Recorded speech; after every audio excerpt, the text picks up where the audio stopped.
Assalamualaikum warahmatullahi wabarakatuh. Perkenalkan, nama saya Seviani Umi Awawlidina. Saya di sini akan menjelaskan IT Governance Area. Pengelolaan teknologi informasi (IT Governance) merupakan suatu bentuk perencanaan dalam menerapkan dan menggunakan teknologi informasi yang digunakan oleh suatu organisasi agar sesuai dengan visi, misi, dan tujuan dari organisasi. Teknologi informasi merupakan suatu proses untuk mengarahkan dan mengendalikan organisasi agar dapat mencapai tujuannya dengan menambahkan nilai yang dapat menyeimbangkan resiko terhadap penggunaan teknologi informasi serta prosesnya.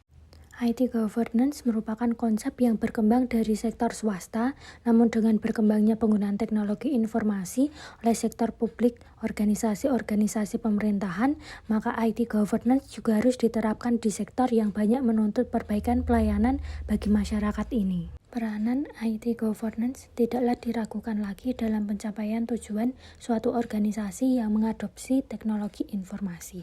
Prinsip-prinsip IT Governance harus dilakukan secara terintegrasi, sebagaimana fungsi-fungsi manajemen dilaksanakan secara sistematik dilaksanakan pada sebuah organisasi publik. Tujuan IT Governance, tata kelola teknologi informasi merupakan tanggung jawab pihak manajemen di dalam suatu organisasi, sehingga bagaimana teknologi informasi bisa menjadi lebih efisien dan efektif dalam mendukung proses bisnis yang dijalankan tersebut. Tujuan tata kelola teknologi informasi adalah mengontrol penggunaannya dalam memastikan bahwa kinerja teknologi informasi memenuhi dan sesuai dengan tujuan. Yang pertama yaitu menyelaraskan teknologi informasi dengan strategi perusahaan serta realisasi dari keuntungan-keuntungan yang telah dijanjikan dari penerapan teknologi informasi. Yang kedua, penggunaan teknologi informasi memungkinkan perusahaan mengambil peluang-peluang yang ada serta memaksimalkan pemanfaatan teknologi informasi dalam memaksimalkan keuntungan dari penerapan teknologi informasi tersebut. Yang ketiga, bertanggung jawab terhadap penggunaan sumber daya teknologi informasi. Dan yang terakhir, manajemen resiko-resiko yang ada terkait teknologi informasi secara tepat. Untuk mengerti cara mendesain, melakukan proses komunikasi, dan menindaklanjuti informasi teknologi governance yang efektif adalah dengan yang pertama, menetapkan dengan baik dan tepat strategi organisasi. Yang kedua, untuk menetapkan dengan baik dan tepat strategi organisasi, maka organisasi harus memperhatikan perilaku organisasi dan pengadopsian informasi teknologi dalam organisasi tersebut. Yang ketiga yaitu kemudian untuk menetapkan strategi organisasi dengan baik.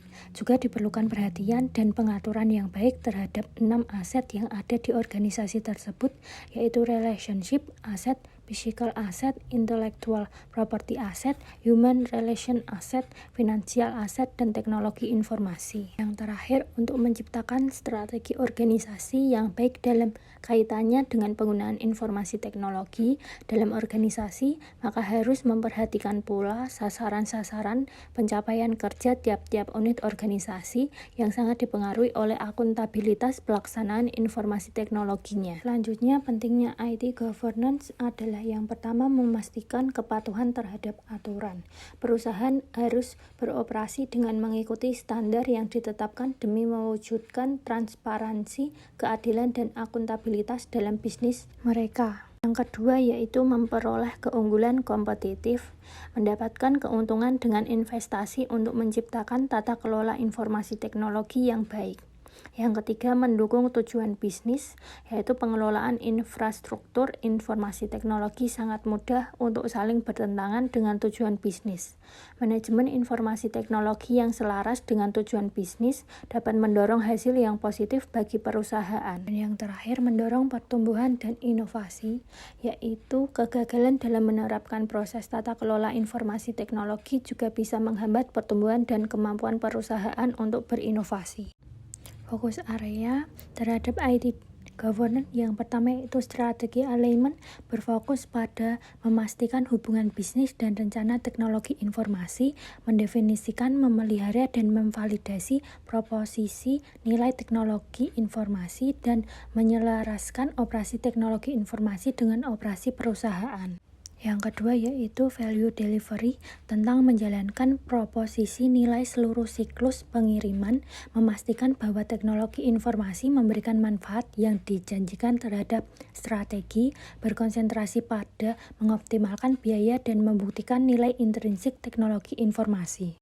Yang ketiga yaitu risk management, membutuhkan kesadaran resiko dari pejabat perusahaan senior, pemahaman yang jelas tentang risk appetite perusahaan, pemahaman tentang persyaratan kepatuhan, transparansi tentang resiko yang signifikan untuk perusahaan, dan menanamkan tanggung jawab manajemen resiko ke dalam organisasi. Yang keempat yaitu resource management, yaitu tentang investasi yang optimal dan pengelolaan yang tepat atas sumber daya teknologi informasi yang kritis, yaitu antara lain aplikasi, informasi, infrastruktur, dan orang-orang. Isu-isu kunci berkaitan dengan optimasi pengetahuan dan infrastruktur. Dan yang terakhir yaitu performance measurement, menjalankan dan memonitor implementasi atas strategi penyelesaian proyek, penggunaan sumber daya, kinerja proses, dan pelayanan pengiriman. Selanjutnya ada 3 kerangka kerja pihak ketiga yang diakui secara luas. Yang pertama, infrastruktur library dikembangkan oleh kantor kabinet Inggris sebagai perpustakaan proses praktik terbaik untuk manajemen layanan teknologi informasi. Diadopsi secara luas di seluruh dunia, infrastruktur library didukung oleh ISO di mana sertifikasi independen dapat dicapai. Yang kedua yaitu COBIT, tujuan kontrol untuk teknologi informasi dan terkait adalah kerangka kerja kendala tata kelola teknologi informasi yang membantu organisasi memenuhi tantangan bisnis saat ini di bidang kepatuhan terhadap peraturan, manajemen risiko, dan menyelaraskan strategi teknologi informasi dengan tujuan organisasi. COBIT adalah kerangka kerja yang diakui secara internasional. Secara khusus, komponen pedoman manajemen COBIT berisi kerangka kerja untuk kontrol dan pengukuran teknologi informasi dengan menyediakan alat untuk menilai dan mengukur kemampuan teknologi informasi perusahaan untuk 37 proses COBIT yang diidentifikasi. Yang terakhir ISO 27002 atau didukung oleh ISO 27001 adalah standar praktik terbaik global untuk manajemen keamanan informasi dalam organisasi. Sekian penjelasan saya tentang IT governance area. Terima kasih.